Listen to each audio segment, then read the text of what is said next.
Kalidas திரைப்படத்தோடு Tamil cinema பேசும் படமாக 1931 தொடங்கியது. ஆனால் 10 ஆண்டுகள் கழித்து ஒரு பெரிய சூப்பர் ஸ்டாராக உருவாகி கொண்டிருந்தார் ரஞ்சன். பன்முக திறன்களோடும் முதுகலை பட்டத்தோடும் உதயமான அந்த மகா நடிகரை பார்த்து அரண்டுதான் போனார்கள் புதிய நடிகர்களும், நடிப்புலகில் முத்திரை பதிக்கும் ஆர்வத்தோடு வந்தவர்களும். இனிவரும் நாட்களில் தமிழ் சினிமா இவரது ஆளுகைதான் என்று ஆருடம் சொன்னார்கள் 1000 பேர். ஆனால் விதி வேறு மாதிரியாக கணக்கு போட்டிருந்தது. அவரது காலத்தில் அதிகம் நிராகரிக்கப்பட்டவர்கள்தான் பிற்காலத்தில் அவரை தாண்டி ஆட்சி செய்த சூப்பர் ஸ்டார்கள் ஆனார்கள். அப்படி சூப்பர் ஸ்டார் அந்தஸ்தை தவறவிட்டவர் தான் நடிகர் ரஞ்சன். இவரது ஒரிஜினல் பெயர் ராமநாராயண வெங்கடரமண சர்மா. திருச்சிக்கு அருகே ஸ்ரீரங்கத்தை சார்ந்தவர். ஆஜானுபாகுவான தோற்றமும், இசை, நடனம், வாள் சண்டை, விமானம் ஓட்டும் கலை, பத்திரிகை, எழுத்து, ஆராய்ச்சி கட்டுரை எழுதும் எழுத்து திறமை என பன்முக வித்தை கற்ற ரஞ்சனின் அருகே கூட செல்ல முடியாத அளவுக்கு அந்த சமயத்தில் சாதாரணமாக இருந்தவர்கள்தான் எம்ஜி ராமச்சந்தரும், அதாவது புரட்சி தலைவர் எம்ஜிஆரும், வி.சி. கணேசமூர்த்தியும், அதாவது நடிகர் திலகம் சிவாஜி கணேசனும். ஆனால் 1950க்கு பிறகு எம்ஜிஆர், சிவாஜி என்னும் இணைபிரியாத இரட்டை சூப்பர் ஸ்டார் ஆனார்கள். எம்ஜிஆர் பிறந்து ஓராண்டு கழித்து 1918 பிறந்தவர்தான் ரஞ்சன். இவர் சினிமாவில் நுழைந்த சமயத்தில் ஹரிதாஸ், சிந்தாமணி, உத்தமபுத்திரன், கண்ணகி என்று வெற்றி படங்களை கொடுத்து M.K. தியாகராஜ பாகவதரும் P.U. சின்னப்பாவும் இரட்டை சூப்பர் ஸ்டார்களாக கொடிகட்டி பறந்து கொண்டிருந்தார்கள். அந்த சூழலில்தான் ரஞ்சன் 1941 பாகவதரின் அசோக் குமார் படத்தில் கௌதம புத்தராக அறிமுகமானார். வசனம் இல்லை, ஆனால் வசீகரமான அந்த இளைஞனை பார்த்து ஆவென்று வாயை பிளந்து ரசித்தார்கள் மக்கள். ஆனால் அந்த படத்தில் சிறு வேடத்தில் நடித்த எம்ஜிஆர் எந்த தாக்கத்தையும் ஏற்படுத்தவில்லை. அதனால் தியாகராஜ பாகவதற்கு அடுத்து ரஞ்சன் தான் என்கிற தோற்றம் உருவானது. ஜெமினி ஸ்டுடியோவில் வேலை செய்த வேப்பத்தூர் கிட்டு தான் ஒரு நிகழ்ச்சியின் போது ரஞ்சனின் நடனத்தை கண்டு அதிசயித்து அவரை திரைப்படத்துறைக்கு கூட்டி வந்தார். நியூடோன் ஸ்டுடியோவின் ஜித்தன் பானர்ஜி வெங்கடரமணாவிற்கு ரஞ்சன் என்று பெயரிட்டார். 1945 வெளிவந்த சாலிவாகனன் திரைப்படத்தில் ரஞ்சன் கதாநாயகனாகவும் எம்ஜிஆர் வில்லனாகவும் நடித்தார்கள். அந்த சமயத்தில் ரஞ்சனுக்கும் எம்ஜிஆருக்கும் ஒரு பனிப்போர் எப்போதும் இருந்து கொண்டிருந்தது. இந்த நேரத்தில் தான் இந்த சாலிவாகனன் படப்பிடிப்பில் ரஞ்சன் ஹீரோவாகவும் அதில் விக்ரமாதித்தன் கதாபாத்திரத்தில் எம்ஜிஆரும் நடித்தனர். இருவரும் வாள் சண்டை போட்டுக்கொள்ளும் காட்சி இதில் இடம்பெற்றது. இதில் முறைப்படி வாள் சண்டை கற்ற ரஞ்சனுக்கு எதிராக எம்ஜிஆர் தான் நாடகத்தில் கற்ற வித்தையை வைத்துக்கொண்டு மோதினார். இருவரும் நிஜமாகவே மோதி கொண்டார்கள் என்று சொல்லலாம். ஆனால் ரஞ்சன் மூர்க்கத்தனமாக தாக்கி காயம் ஏற்படுத்துவதாக எம்ஜிஆரும், எம்ஜிஆர் மூர்க்கத்தனமாக தாக்குவதாக ரஞ்சனும் மாறி மாறி இயக்குனரிடம் புகார் அளித்தனர். அதன் பிறகு ஸ்டண்ட் இயக்குனர் சொன்னபடி மட்டுமே நடந்து கொள்வது என்று முடிவாகி சண்டை காட்சிகள் படமாக்கப்பட்டது. 1936 சதி லீலாவதியில் சிறு வேடத்தில் அறிமுகமான எம்ஜிஆருக்கு தொடர்ந்து சிறு சிறு வேடங்களே கிடைத்தது. கதாநாயகனாக நடிக்கும் வாய்ப்பு 1941 சாயா படத்தில் அவருக்கு கிடைத்ததும் ஹிந்திக்காரரான இயக்குனர் நந்தலால் ஜஸ்வந்த்லாலுக்கு அவருடைய நடிப்பு பிடிக்காமல் போக எம்ஜிஆரை நீக்கிவிட விரும்பினார். ஆனால் தயாரிப்பாளர்கள் அவருடைய பேச்சை கேட்க விரும்பவில்லை. இறுதியில் இந்த படம் வெளிவரவே இல்லை. ஒருவேளை சாயா படம் வெளிவந்து வெற்றி பெற்றிருந்தால் ரஞ்சனை எம்ஜிஆர் தொழில் ரீதியாக 1940களிலேயே எதிர்கொண்டு வெற்றி பெற்றிருப்பார். ஆனால் ராஜகுமாரி, மந்திரகுமாரி படங்களுக்காக காலம் அவரை காத்திருக்க வைத்துவிட்டது. இதற்கிடையில் ரஞ்சனின் பிரபல்யம் உச்சத்தை தொட்டது என்றால் இந்திய அளவில் புகழ்பெற்ற ஜெமினி அதிபரான S.S. வாசனின் சந்திரலேகா படத்தில்தான். எம்ஜிஆர் தனது வாழ்நாள் முழுவதும் அண்ணனாக பாவித்து பாசம் காட்டிய M.K. ராதா தான் அந்த படத்தில் கதாநாயகன். அவரோடு வாள் சண்டையில் மோதிய ரஞ்சன் அந்த படத்தில் வில்லனாக நடித்த போதும் அளவில்லாத பேரும் புகழும் பெற்றார். சந்திரலேகா போன்ற படங்கள் நிச்சயமாக அந்த காலகட்டத்தில் கதாநாயகனாக புது அவதாரம் எடுத்திருந்த எம்ஜிஆர் தான் நடித்திருக்க வேண்டிய படம் என்கிற எண்ணத்தை உருவாக்கி இருந்திருக்கும். ரஞ்சனின் அளவில்லாத திறமைகள் அவரை கலங்கடிக்க வைத்திருக்கும் என்பதில் சந்தேகமில்லை.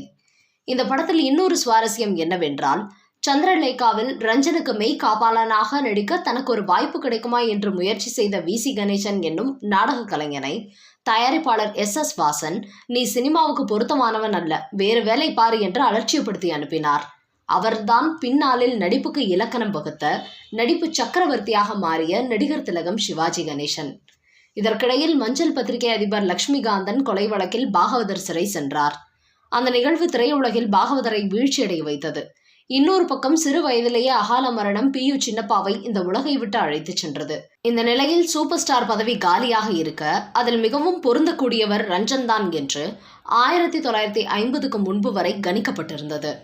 அதனால்தான் அவருக்கென உருவான ரசிகர் பட்டாளம் சந்திரலேகா படத்தில் ரஞ்சனை தலைமேல் வைத்து கொண்டாடியது. அந்த புகழ் கொடுத்த தைரியத்தில் ரஞ்சன் ஹிந்தி பட உலகிற்கு சென்றார். அங்கேயும் வெற்றி கொடி நாட்டினார். நிஷான், ஷின்ஷினாகி பூப்லா பூ, ஹம்பி குச்காம் போன்ற ஹிந்தி படங்கள் ரஞ்சனை மற்றும் ஒரு சிகரத்தில் ஏற்றி வைத்தது. ஆனால் இங்கேதான் ரஞ்சன் கோட்டை விட ஆரம்பித்தார் என சொல்லலாம். காரணம், அதற்குள் தமிழ் சினிமாவில் மாற்றங்கள் பல நிகழ்ந்துவிட்டன என்பதை ரஞ்சன் அவதானிக்க தவறிவிட்டார். திராவிட முன்னேற்றக் கழகம் சினிமாவை கையில் எடுத்து பிரபல்யமாக தொடங்கியது. பராசக்தி சிவாஜி கணேசனை ஒரே நாளில் உச்சத்திற்கு கொண்டு போனது என்றால், மர்மயோகி, சர்வாதிகாரி, மலைக்கள்ளன், தாய்க்கு பின் தாரம் என்று வரிசையாக வந்த திரைப்படங்கள் எம்ஜிஆருக்கான ராபின்ஹுட் தோற்றத்தை உருவாக்கி ஏழைகளுக்காகவும் சத்தியத்திற்காகவும் போராடும் ஒரு வீரனாக அவரை காட்டி அதன்பின் வந்த 25 ஆண்டுகால திரைப்படத்துறை ஆட்சியை அவரது கைகளில் ஒப்படைத்தன. 1957இல் எம்ஜிஆருடன் கொண்ட சின்ன உரசல் காரணமாக சாண்டோ சின்னப்ப தேவர் ரஞ்சனை எம்ஜிஆருக்கு மாற்றாக நீலமலை திருடன் படத்தில் கொண்டு வந்தார். மலைக்கல்லன் படத்தின் வெற்றியை தொடர்ந்து ஆங்கில படத்திற்கு இணையாக அதிரடி ஆக்ஷன் காட்சிகளோடு ஒரு ராபின்ஹுட் வகையான படத்தை எடுக்க வேண்டும் என தேவர் ஆசைப்பட்டார். அப்படிதான் நீலமலை திருடன் படம் உருவானது. எம்ஜிஆரை நடிக்க வைக்க ஆசைப்பட்டார் தேவர். ஆனால் நாடோடி மன்னன் படவேலை காரணமாக சில மாதங்கள் காத்திருக்க சொன்னார் எம்ஜிஆர். எம்ஜிஆர் வளர்ந்து விட்டதால் தனக்கு கால்ஷீட் கொடுக்க யோசிக்கிறார் என தவறாக நினைத்த தேவர் பாலிவுட் பக்கம் போய்விட்ட ரஞ்சனை மீண்டும் அழைத்து வந்து நடிக்க வைத்தார். ஒரு அட்டகாசமான ராபின்ஹுட் ஸ்டைலில் இந்த படம் உருவானது.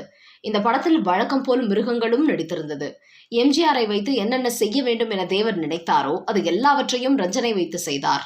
படமும் சூப்பர் ஹிட். படத்தின் துவக்க காட்சியில் குதிரையில் வரும் ரஞ்சன் பாடும் சத்தியமே லட்சியமாய் கொல்லடா பாடல் ரசிகர்களிடம் வரவேற்பை பெற்றது. இதனால் தேவர் மீது எம்ஜிஆருக்கு கோபமும் ஏற்பட்டது. ஆனாலும் அதன் பின் அவர்கள் இருவரும் மீண்டும் நண்பர்களாக மாறி பல வெற்றி படங்களை கொடுத்தனர். 1940களில் சம்பாதித்த பேரையும் புகழையும் ரஞ்சன் 1950களில் விரயமாக்க தொடங்கினார். எந்த சூப்பர் ஸ்டார் பட்டத்தை பாகவதற்கு பிறகு ரஞ்சன் அடைவார் என எதிர்பார்த்தார்களோ இந்த இடைவெளியில் அந்த இடத்திற்கு எம்ஜிஆர் வந்து அமர்ந்து விட்டார். அவருக்கு எதிர் இருக்கையில் சிவாஜி கணேசனும் அமர்ந்து விட்டதால் ரஞ்சனுக்கான இடம் என எதுவும் காலியாக இல்லை. சினிமா கைவிட்டாலும் ரஞ்சனுக்கு மற்ற திறமைகள் கை கொடுக்கும் என்கிற நிலையில் அவர் சினிமாவை பெரியதொரு விஷயமாக நினைத்திருக்க மாட்டார். ஆனால் எம்ஜிஆர், சிவாஜி ஆகிய இருவருக்கும் சினிமா என்பது சுவாசம், உயிர், வாழ்க்கை. வாழ்ந்தாலும் வீழ்ந்தாலும் சினிமாவில்தான் என்கிற மன உறுதியோடு அவர்கள் வாழ்ந்தார்கள். அதிலும் மக்கள் மனதை சரியாக படித்தவர் எம்ஜிஆர். படித்தவர்கள் பலர் தோற்று போவது இந்த விஷயத்தில்தான். அதற்கு ரஞ்சன் சரியானதோர் எடுத்துக்காட்டு. எம்ஜிஆர் ஃபார்முலாவை ரஜினியும், ரஜினி ஃபார்முலாவை விஜயும் பின்பற்றினார்கள் அல்லவா? ஆனால் புரட்சி தலைவர் எம்ஜிஆர் அவருக்கு முன் சூப்பர் ஸ்டாராக விளங்கிய MK தியாகராஜ பாகவதரையோ அல்லது அவருக்கு இணையான PU சின்னப்பாவையோ தனது ரோல் மாடலாக எடுத்துக்கொள்ளாமல் இந்த நடிகையின் பாணியை தான் பின்னாளில் தனது படங்களில் பின்பற்றினார் என்றால் நம்ப முடிகிறதா? யார் அந்த நடிகை? எம்ஜிஆரின் திரையுலக பயணத்தில் அவர் எந்தவித மாற்றத்தை ஏற்படுத்தினார் என இந்த வீடியோவில் பார்க்கலாம். தமிழ் சினிமாவில் எப்போதுமே கதாநாயகர்களுக்குத்தான் முன்னுரிமை. காரணம், அவர்கள் எல்லோருமே தவறாமல் ஆக்ஷன் படங்களில் நடித்து ரசிகர்களின் கவனத்தை ஈர்த்து விடுவார்கள். ஆனால் கதாநாயகிகளுக்கு அப்படி பெரிய வாய்ப்பு கிடைப்பதில்லை. அவர்கள் கதாநாயகர்களுடன் டூயட் பாடி அல்லது குடும்ப பிரச்சனைகளை சமாளிப்பவர்களாகவே மட்டுமே இருந்தார்கள். ஆனால் ஒரு சிலர் மட்டும் துணிந்து ஆக்ஷன் ரூட்டில் பயணித்து பெயர் பெற்றார்கள். இப்போதைய ரசிகர்களுக்கு பெரும்பாலும் அப்படி தெரிந்தவர்கள் என்றால் முதலில் ஞாபகத்திற்கு வருவது விஜயசாந்தி தான். ஆனால் தமிழ் சினிமாவின் முதல் விஜயசாந்தி என சொல்லப்படும் அளவுக்கு புகழ்பெற்ற நடிகை ஒருவர் இருந்தார். எந்த அளவுக்கு என்றால், நான் முன்னரே சொன்னது போல எம்ஜிஆரை இந்த நடிகையின் ரூட்டை பின்பற்றும் அளவுக்கு அதிரடி காட்டினார். ஆம், தமிழ் சினிமாவில் முதல் ஆக்ஷன் கதாநாயகி என பெயர் பெற்ற நடிகை KT ருக்மணி தான் அவர். முதலாக மின்னல் கொடி என்கிற படத்தில் ஒரு ஆணுக்கு சமமான ஆக்ஷன் கதாநாயகியாக நடித்து அசத்தினார். இதில் அவருக்கு இன்னொரு பெருமை என்னவென்றால், தமிழ் சினிமாவில் உருவான முதல் முழு நீள ஆக்ஷன் படமும் இதுதான். இதில் ஒரு கதாநாயகன் நடிப்பதற்கு பதிலாக கதாநாயகி நடித்தார் என்பதுதான் மிகப்பெரிய ஹைலைட்டே. இந்த படத்தில் நடிக்க இவரை அணுகிய போது முதலில் தயங்கினார் ருக்மணி. ஆனால் அப்போது ஹாலிவுட்டில் இருந்து ஒரு பெண் கதாநாயகி நடித்த ஆக்ஷன் படம் ஒன்றை போட்டு காட்டியதும் இவருக்குள் கொஞ்சம் தைரியம் வந்தது. அது மட்டுமல்ல, அவர் இந்த படத்தை ஒப்புக்கொள்ள இன்னொரு காரணமும் இருந்தது. அப்போது அவர் நடித்த சில படங்களை பார்த்துவிட்டு ஒரு ரசிகர் அவரிடம் ஒரு முறை ஆட்டோகிராஃப் வாங்கியிருந்தார். ஆனால் அந்த ஆட்டோகிராஃப் கொஞ்ச நாட்களில் ருக்மணிக்கே தபாலில் திரும்பி வந்தது. அதில், நான் உங்கள் தீவிர ரசிகன்தான். உங்களை நேரில் சந்தித்த போது இந்த ஆட்டோகிராஃப் வாங்கினேன். இதை பெருமையாக என் தந்தையிடம் கொண்டு போய் காண்பித்த போது, கேவலம் ஒரு நடிகையிடம் ஆட்டோகிராஃப் வாங்கிவிட்டு அதை பெருமையாக பேசுகிறாயா என்று என்னை திட்டியதுடன் அடித்தும் விட்டார்கள். அதனால் இதை என்னிடம் வைத்திருக்க முடியாத நிலை. உங்களுக்கே திருப்பி அனுப்புகிறேன். என் மீது வருத்தப்பட வேண்டாம். ஆனால் எப்போதும் நான் உங்கள் ரசிகன்தான் என்று அதில் கூறப்பட்டிருந்தது. ஒரு பக்கம் இப்படி ஒரு ரசிகர் இருக்கிறாரே என பெருமையாக இருந்தாலும், நடிகை என்றாலே அவ்வளவு கேவலமாக போய்விட்டோமோ என்கிற அவமானமும் கோபமும் ருக்மணிக்கு ஏற்பட்டது. அதன் வெளிப்பாடாகத்தான் தானும் ஒரு கதாநாயகன் போல மாறுவதற்கு கிடைத்த வாய்ப்பாக இந்த படத்தை பயன்படுத்தி கொள்ள முடிவு செய்தார் ருக்மணி. அதற்கேற்றாற்போல் இந்த படம் வசதி படைத்த செல்வந்தர்களிடமிருந்து பணத்தை எடுத்து இல்லாத ஏழைகளுக்கு கொடுக்கும் ஒரு ராபின்ஹுட் கதாபாத்திரத்தை பற்றியது. அந்த கதாபாத்திரத்தில்தான் ருக்மணி நடித்திருந்தார். அப்படி அந்த மின்னல் கொடி படத்தில் நடித்தபோது, நீங்கள் ஆண் உடையில் வர வேண்டும், அதோடு துப்பாக்கி சுடுதல், நீந்துதல் ஆகியவை உண்டு. மோட்டார் சைக்கிள் ஓட்ட வேண்டும், குதிரை சவாரி செய்ய வேண்டும். அது மட்டுமல்ல, ஆண்கள் போல சிகரெட்டும் குடிக்க வேண்டும் என்றெல்லாம் நிபந்தனைகள் விதித்தார்கள். அதிக சம்பளமும் தருவதாக கூறினார்கள். ஆரம்பத்தில் தயங்கினாலும் சரி என ஒப்புக்கொண்டு நடித்தார். அவர் பயந்தது போலவே ஒரு முறை படப்பிடிப்பில் குதிரை சவாரி செய்தபோது கீழே விழுந்த அடிபட்டு பல நாட்கள் சிகிச்சை பெற்றார்.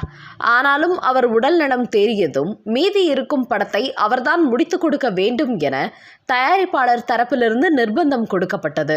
ருக்மணியின் அம்மாவோ, தயவு செய்து என் மகளை விட்டுவிடுங்கள் என்று கெஞ்சினார். அப்படியென்றால் அவருக்கு பதிலாக நீங்கள் வந்து நடித்து கொடுங்கள் என்றும் ஒரு பதில் மிரட்டல் வந்தது. ஒரு வழியாக மின்னல் கொடி படத்தை நடித்து கொடுத்தார் KT ருக்மணி. அதன் பிறகும் சில ஆக்ஷன் படங்களில் அவர் நடித்தார். எப்படியோ தமிழ் சினிமாவின் முதல் ஆக்ஷன் கதாநாயகி என்கிற அழியாத புகழை பெற்றுவிட்டார் KT ருக்மணி. அதன் பிறகு 1951ஆம் வருடம் ஜூபிட்டர் பிக்சர்ஸ் தயாரிப்பில் வெளிவந்த மர்மயோகி திரைப்படத்தில் எம்ஜிஆர் கதாநாயகனாக நடித்தார். இந்த படம் KT ருக்மணி நடித்த மின்னல் கொடி பாணியில் அதே ராபின்ஹுட் என்கிற ஆங்கில படத்தை தழுவி தயாரிக்கப்பட்டிருந்தது. இந்த படத்தில் கதாநாயகன் கரிகாலனாக எம்ஜிஆர் பிரமாதமாக நடித்திருந்தார். கரிகாலன் குறி வைத்தால் தவற மாட்டான், தவறுமேயானால் குறி வைக்க மாட்டான் என்கிற வசனம் பேசி பல வீரதீர செயல்களை செய்தார். ஒரு கட்டத்தில் நாற்காலியை காலால் உதைத்து அது தன்னிடமே வருமாறு செய்து அதில் உட்கார்ந்து வில்லியான அஞ்சலி தேவியை சந்திப்பார். அந்த காட்சி ரசிகர்களிடம் பெரும் கைத்தட்டலை பெற்றது. சுருக்கமாக கூறினால், இந்த படத்தின் மூலம் எம்ஜிஆரின் புகழ் மேலும் ஒரு படி உயர்ந்தது. அதன் பிறகு பின்னாளில் தனது படங்கள் எல்லாம் இதே போல கமர்ஷியல் ஃபார்முலாவில் இருக்கும்படி பார்த்து கொண்டார் என்றால் அதற்கு KT ருக்மணியும் ஒரு முக்கிய காரணம். இந்த படத்தில் எம்ஜிஆருக்கு ஜோடியாக கலாவதி என்கிற கதாபாத்திரத்தில் மாதுரி தேவியும், வில்லியாக ஆனால் முக்கிய கதாபாத்திரத்தில் அஞ்சலி தேவியும் நடித்திருந்தார்கள். பெரும்பாலான நடிகைகள் திரையுலகில் புகழ் பெற்ற பிறகுதான் திருமணம் செய்து கொள்வார்கள். அதன் பின் பட உலகை விட்டு ஒதுங்கி விடுவார்கள் அல்லது அம்மா வேடத்தில் நடிப்பார்கள். ஆனால் மாதுரி தேவியோ திருமணம் ஆன பிறகுதான் திரையுலகில் நுழைந்து பெரும் புகழ் பெற்றார். கரிகாலனுக்கு கொள்கையிலேயே நம்பிக்கை, ஊர்வசிக்கு கொலையிலேயே நம்பிக்கை, கலாவதிக்கு உண்மையிலேயே நம்பிக்கை, மூன்றுக்கும் முடிபோட்டார் மர்மயோகி என்று படம் வெளியான சமயத்தில் மர்மயோகி படத்தின் போஸ்டரில் விளம்பரம் செய்யப்பட்டது. அந்த அளவுக்கு மிகவும் துணிச்சலான வில்லியாக ஊர்வசி என்கிற முக்கிய கதாபாத்திரத்தில் அஞ்சலி தேவி நடித்திருந்தார். அப்போதுதான் சிறு சிறு கதாபாத்திரங்களில் நடித்து மக்களின் கவனத்தை தன் பக்கம் ஈர்த்து வந்த நம்பியார் இந்த படத்தில் ராஜு என்கிற கதாபாத்திரத்தில் நடித்திருந்தார். பெரும்பாலும் எம்ஜிஆரின் படங்களில் நாம் வில்லனாகவே பார்த்து வந்த நம்பியார் இந்த படத்தில் எம்ஜிஆரின் விசுவாசியாக, அவரது கட்டளையை நிறைவேற்றுபவராக நடித்திருந்தார். கொடுமைக்கார மன்னனிடம் சிக்கிய ஒரு முதியவரை அவர் புத்திசாலித்தனமாக மீட்கும் காட்சி கைத்தட்டலை அள்ளியது.